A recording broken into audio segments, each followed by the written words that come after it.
بسم الله الرحمن الرحیم.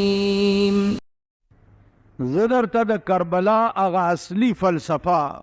او بنیادی مقصد بیانول مې غرض. په کربلا کې دغه وخت کې حکومت چې د یزید ابن معاویه، یزید د معاویه صاحب زوی او معاویه رضی الله تعالی عنه دا هغه صحابي و چې دا کاتب الوحی د جناب رسول الله صلی الله علیه قرآن به چې نازلېده نو یو کاتب پکې د وحی دی هم دا یزید د زوی او په دغه ملک په دغه وخت کې د دو حکومت و. دې کې شک نشته چې و د صحابي زوی، لیکن خپل کردار او خپل کرتوتونه چې هغه د نظام محمدي نه خلاف خلک یې رولی د یارې چا غږ نشو کولی. بیعت هم دنیا چې دی دنه د یارې کړی او دغه دعوت د بیعت چې دی امام حسین رضی الله تعالی عنه تم ورکړی چې ته د یزید نه بیعت وکړه. امام حسین رضی الله تعالی عنه فرمایل چې ټیک ده، بیعت کول ګران کار نه دی، صرف دومره ده چې هغه قانون چې کوم زما د نیکه په کور کې راغلی دی، هغه قانون چې کوم زما نیکه والا ترتیب ورکړی او جوړ کړی دی، د هغه قانون د دفعاتو خلاف ورزي کوي دی،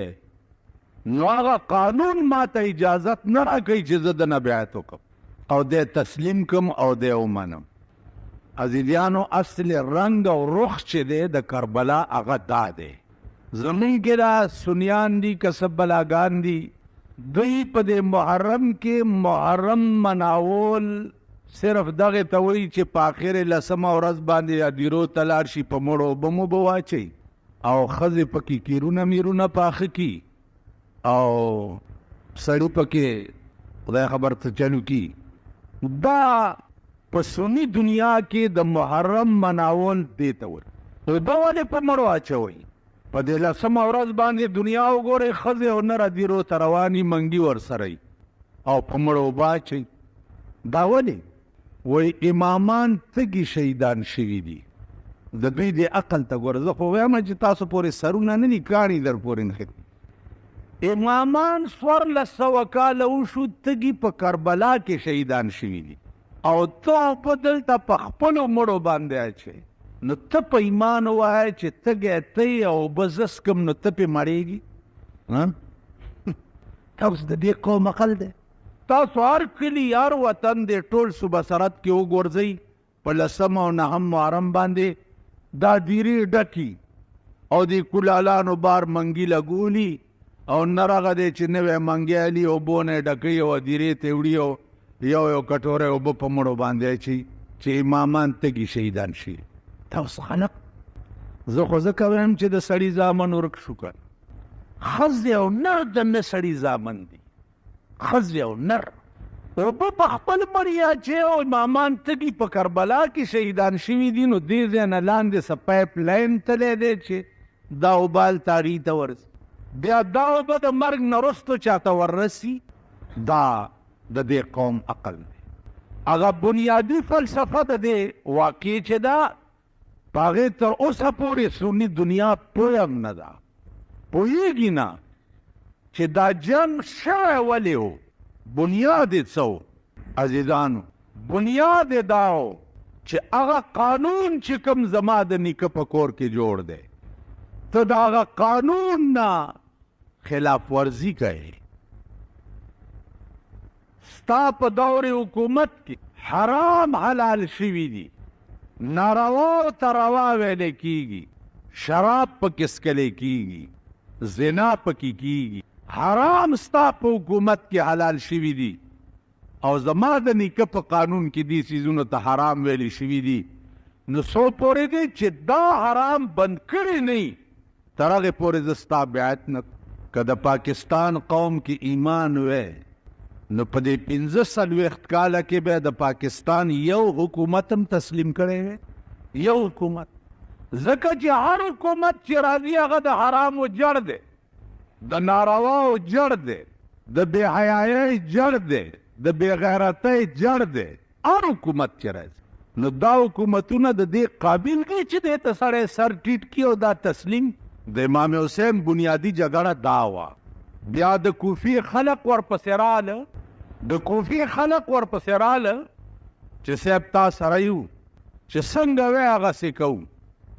او د ده مقابله کوو امام حسین رضی الله تعالی عنه روان سره د بالو بچا کربلا ته ورسېده او خیمې ولګولې او اعلان یې وکړو چې یا به جنګي او یا به ته د خدای قانون ته تسلیمېږي دغه وخت کې ابن زیاد په دغه علاقه گورنر ابن زیاد نامه یې وه او ده ته به یې وي ابن مرجانه بادشاه حکم و چې ختم یې کوي عزیزانو دا اهل کوفه چې دي دا ټول تې وتښتېده په خاص وخت کې ټول وتښتېد امام حسین رضی الله تعالی عنه صرف خپل خاندان 72 کسان پاتې شو اوس څه کوي ده وایي چې سر قربانوم بچی قربانوم لیکن د باطل په لاس کې لاس نه ږدم لاس نه ږدم ابن زیاد فوج راوستو تیګیر چاپېرې په 72 کسانو باندې جنگ شروع کو چې دا 72 به در باندې قربانوم یا به ته قرآن ته سرنګون کېږي جنگ شروع شو عزیزانو نمبر په نمبر د خاندان رسول بچی به قربانېده نمبر په نمبر په دغه وخت کې د شاه قاسم کویدن شوې وه اوس خیمې لګېدلې دي او د شاه قاسم کویدن هم شوې ده جنګ هم شروع دی امام حسین رضی الله تعالی عنه وایي چې جنګ هم شروع دی خو کویدن چې شوي نو سنتو باندې عمل کول ضروري دي راځئ چې دا ډولی هم راوړو دا اوس صداقت خبره دلته چې چا کې مړی وشي یو کال واده نه کوي وایي لا تخته خو چې دا کلم دا تخته لالمه ده تختې اوبه هم نه دي وچې او تاسو واده کوئ دا ښځې دا ښځې چې دا تاسو کې ژوندی وي او یو درنه جنت ته لاړو نو څه ویمه نو چې دا ښځې درکړي اوس خو نورې په نالت کېږي دا زمونږ د کلو لږې ښې وې دا هم که خیري رواني دا د غرونو لږې ښې وې دا هم که خدای ته منظور دا د جینکو سکولونه ورله دغه به هم که خدای ته ګورئ له 7 کاله پس تماشه به یې کول تعلیم وایي ډېر ضروري دی تعلیم پاکستان چې خوله اوچته کړي وایي تعلیم ډېر ضروري دی تعلیم پاکستان کې تعلیم شته تعلیم شته پاکستان نه خو د تعلیم جنازه ووته دنیایي تعلیم خو څه کوي د دیني تعلیم هم جنازه ووته هغه هم فراډ او دوکش هغه ورځ یو هلک ما ته راوستو وی جي دا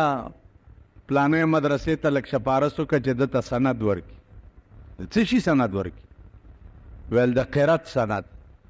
په څه لپاره په سکول کې هم نوکري ورته کتلې بې سنده کېږي نه مال د قرت ویلی دی ویل نه قرآن شریف یې ویلی دی خو نور نه پوهېږي نو مال دا د خر بچی چې قاري پوسټ باندې ولګي په سکول کې او ده په خپله ټکې قرت نه دی ویلی نه دوی به د قوم بچو ته قرت څنګه ښیي لوی شپارس یې راپسې راوستې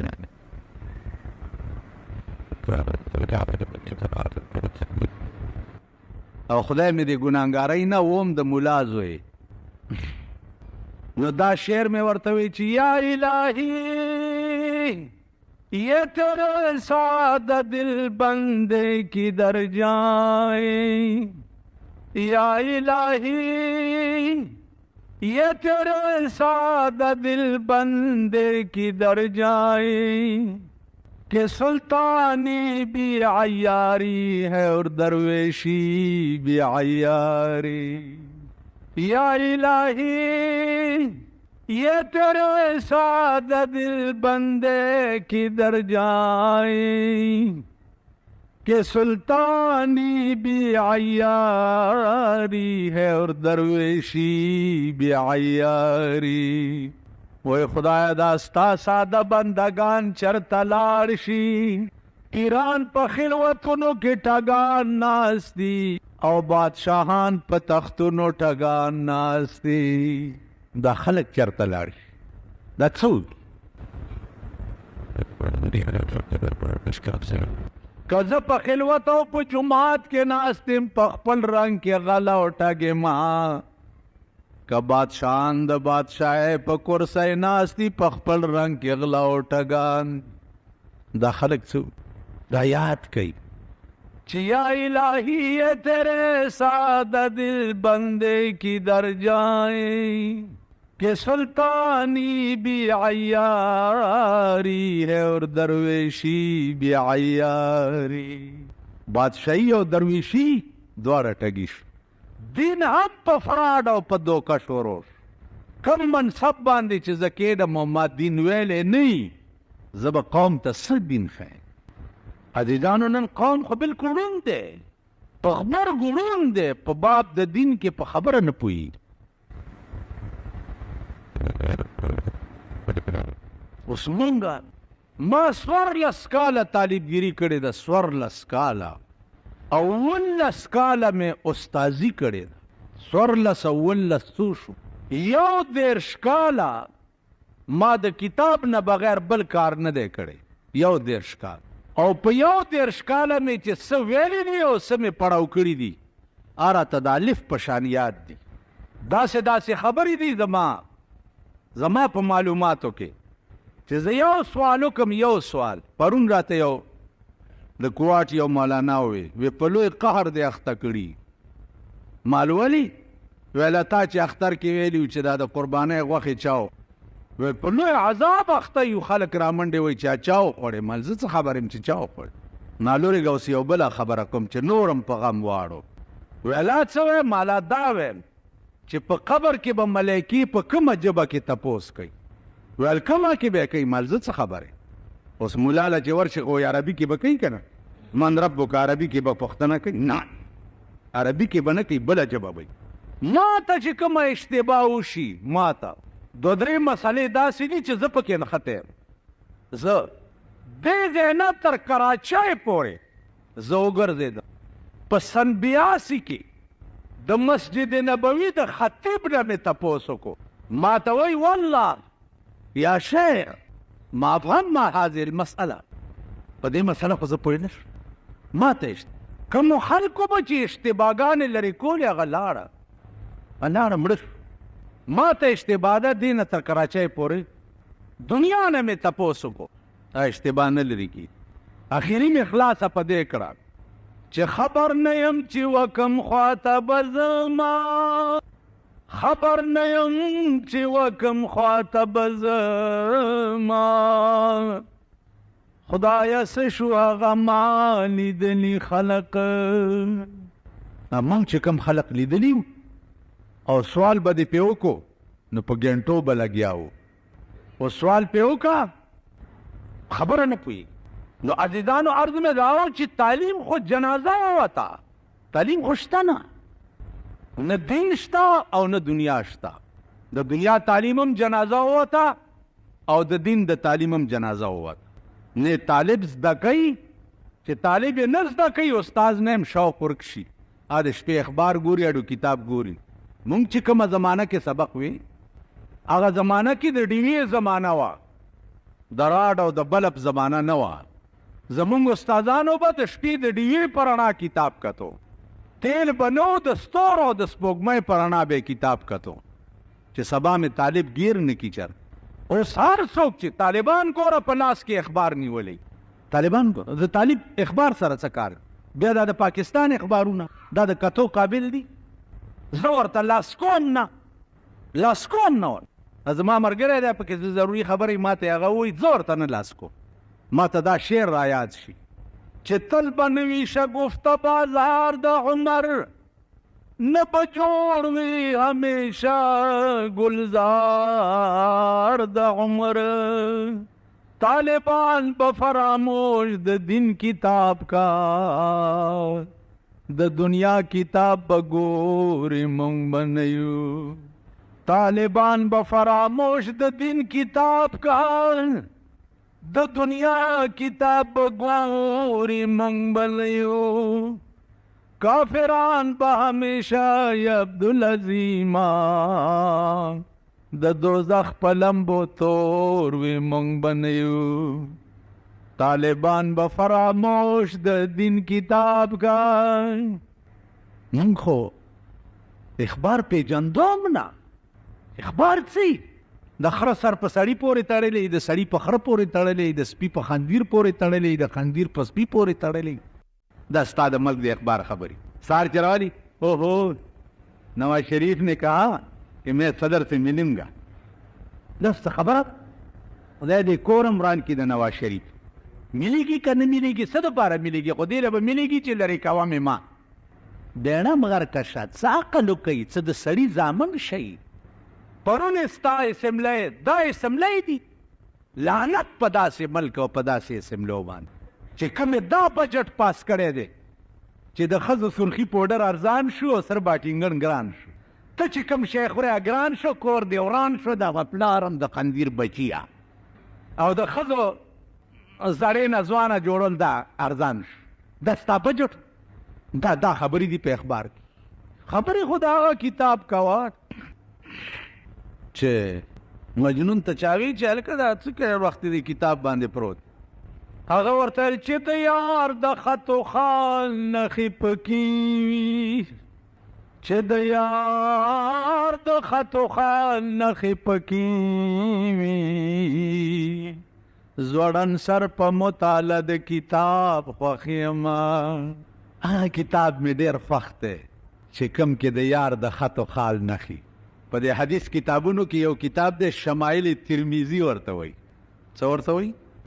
چې زاړه شي د ملا په خوله کې ناست یې، چې ځوانان یې لغړتې کوئ او چې زاړه شي ماله ناست یې. حدیث کې یو کتاب دی شمایل ترمیزی ورته وایي. په هغه شمایل ترمیزی کې دا باس دی چې د رسول الله صلی الله علیه وسلم قد څومره لوړوالی، د رسول الله صلی الله علیه وسلم لاسونه ذات څنګه وي،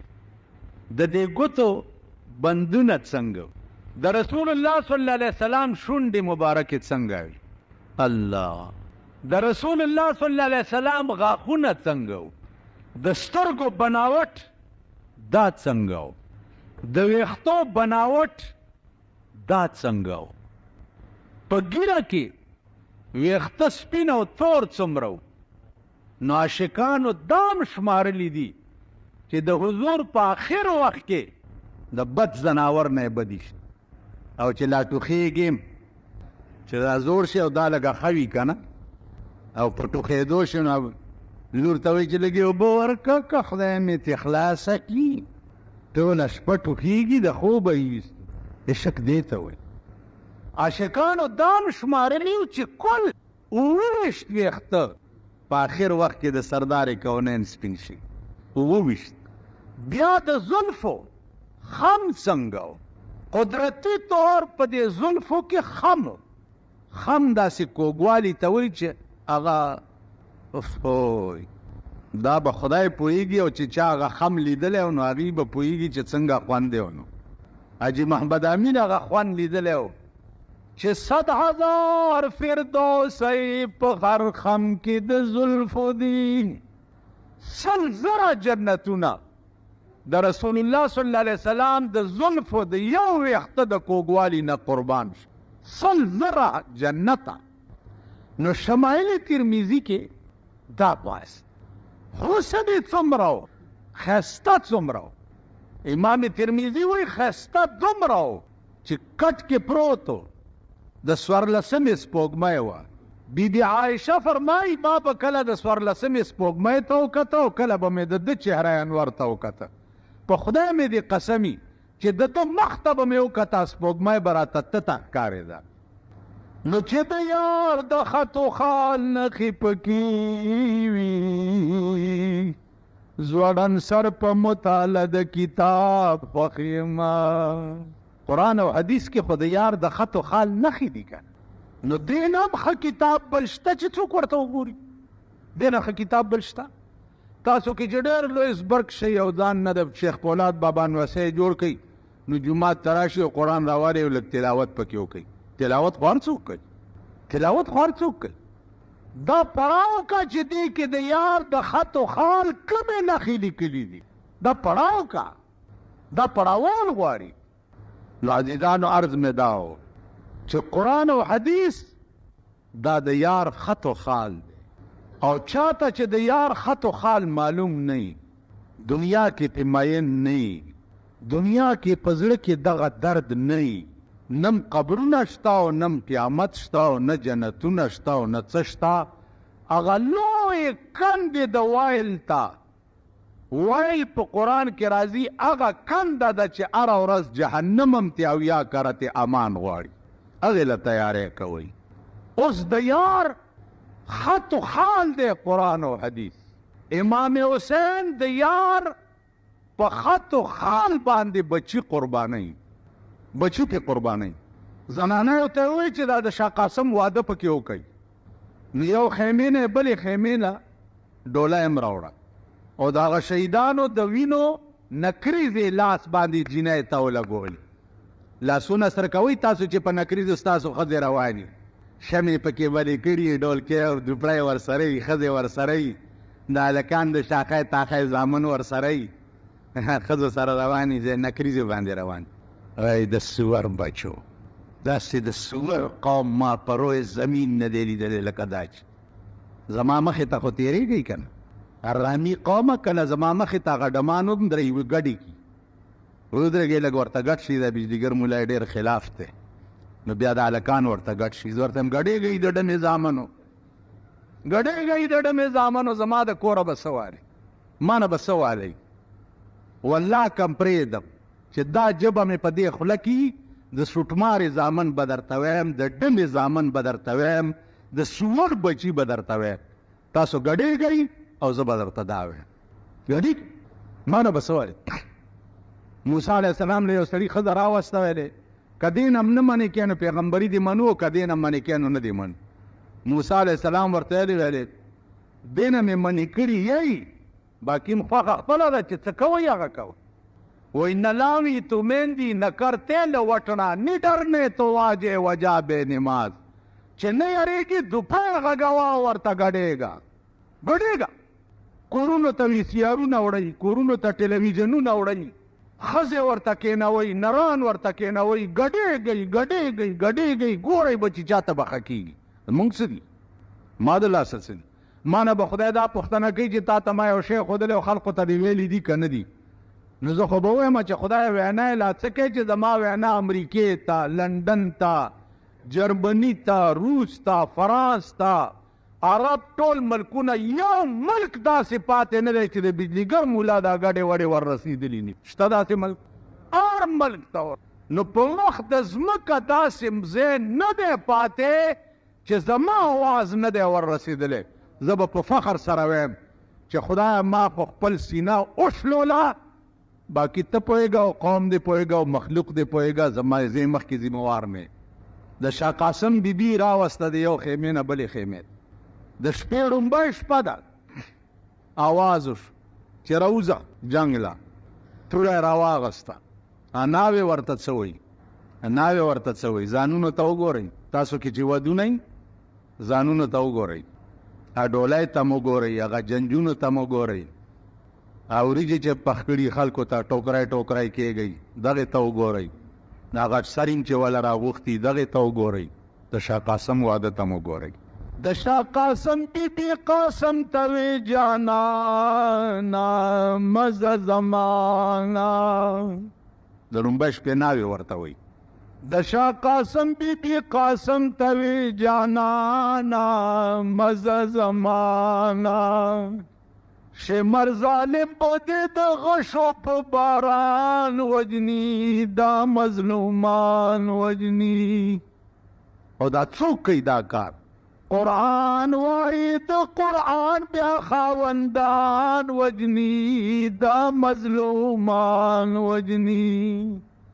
همغه خلکو وجل چې چا قرآن لستو او چا قرآن منلو تاسو به وایي اوی داسې کافرو چې چا قرآن وی او مغی هغه څوک وویشته چې چا د قرآن خاوندان اوج قرآن تاسو ویلی دی که نه د تاسو چې په چا ډس کوئ او څوک ولئ هغه قرآن مني که نه مني نو قرآن وی او د قرآن خاوند وجنې که نه په دې غرونو کې تاسو وګورئ میراتې به کېدې میراتې په دې تیرا کې میراث دې ته وایي چې په کور به وروختو چې دولت به ورسره ډېر نو هغه ښځې او نر به یې ټول مړه کړه او د ښځو په غېږ کې ماشوم به یې مړ کو چې دا سبا لوی نه شي او چېرته میراث رانه ونه غواړي. دا میراث هم د مسلمان قوم کې شوي دا تاسو زه هغه یزید جاړمه د کربلا نن د ځمکې سر ټول د یزیدیانو نه ډک دی. هر سړی یزید دی خو وسې نشته. هر سړی یزید دی. نو دې خلکو د یار په خط و خال باندې د ړومبی شپې ناوې هم قربان کړه. د شاه قاسم بی بی قاسم توی جانانا مزه زمانا شمر ظالم پدې د غشو په باران وجني دا مظلومان وجني. و چې ووتو جنگ کې راګیر شو شهید شو د خیمې مخې له پرې کړی سر راوړو. ړومبی شپې ناوې ورته راووته او په مخې ورته لاس ووهل. علي اکبر نمبر راغی.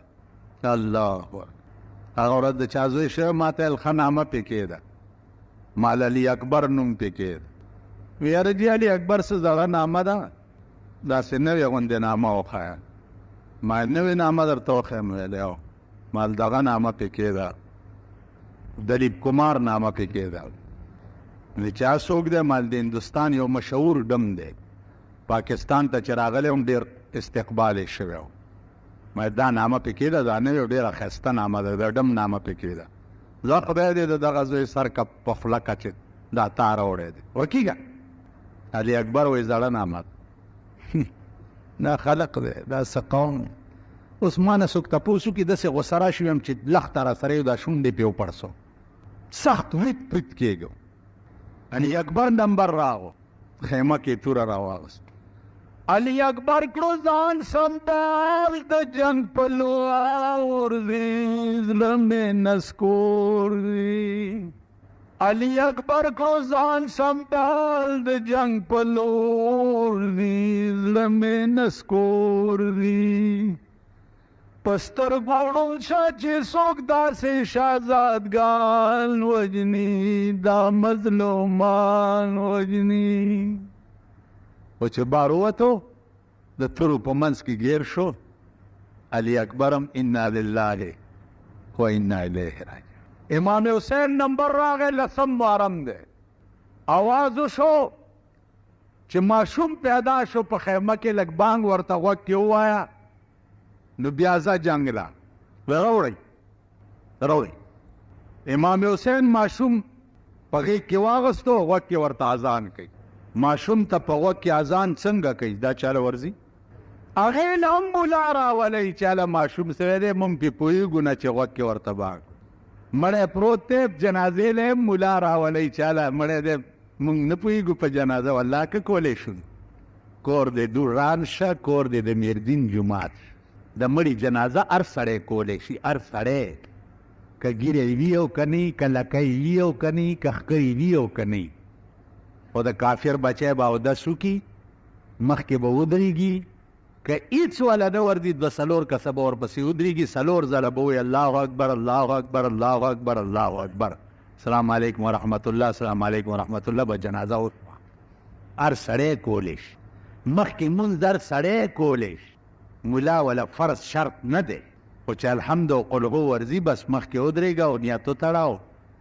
الحمد او قلغو پکې ووایه او ټیټ پاس شه خونه دې ورانه شه بس مونځ شو که نه. هر سړی کولی شي. لا اکراه فی الدین قد تبین الرشد من الغی. هیڅ دقت او تکلیف په مونځ کې نشته. جومات والا شرط نه دی په دغه سړک څادر وغوړوه دا پټکی راکوز کوې غوړوه پې ودرېږه ټیټ پاس شه بس مونځ شو که نه. ان الله لا ينظر الى صورکم مصلې ضروري نه دي. حاجي پاوکم صاحب حاجي پاوکم صاحب مصلې ضروري نه دي خو بس ودرېږه تاسو خیال راکړئ. ان الله لا ينظر الى صورکم الله ستا شکل ته نه ګوري چې دا بت دې څنګه جوړ کړی دی ولا الى قلوبکم نه الله ولا الى صورکم الله ستاسو شکلونو ته نه ګوري نه ستا عمل ته ګوري ولکن ینظر الى قلوبکم الله ستاړه ته ګوري چې ستاړه کې زما متعلق څه دي، اړه کې دي څه. شکل د اولیاء او بزرګانو جوړ کړی دی او د بتخانه ده، په دې بکارو شي او بچي نو شکل ته دی او عمل ته دی نه ګوري، اړه ته دی ګوري چې اړه کې د زما متعلق څه دي. اوس دا اړه تر تفسیر خدای رحمان بابا کړی دی چې د رحمان د زړه د حال خدای خبر دی، د رحمان د زړه د حال خدای خبر دی، چې په زړه کې د یار د غم څه دي. اړه نه خدای خبر دی چې د یار متعلق زما په اړه کې څه خبره ده. اړه ده خبره د ظاهري روپ شان و شوکت او شکل جوړولو دا نه ده، خبره ده اړه ده د دغه ځای ده. دې ځای ته ګوري چې دې ځای کې زه یم او که بل څوک دی پکې، که بل څوک نو زه ستا نه یم او که زه یم نو زه ستا یم. خبره د دې ځای ده. غوږ کې ورته بانګ ووایه، بیا ځه ماشوم یې غوږ کې واچولو، اذان یې ورته شروع کړ. چې اذان یې شروع کړو غشی راغی د ماشوم په دې ځای کې ننوت او دې ځای راووت. او اوس پیدا شوی ماشوم امام حسین د مرۍ هغه وینې په لاس کې راوچتې کړې او اسمان ته یې لړه کړې چې او د خط و خال مالکه چې زه در باندې عاشق یمه، ما د نن ورځې پیدا شوی ماشوم هم ستا په خط و خال باندې قربان کړو.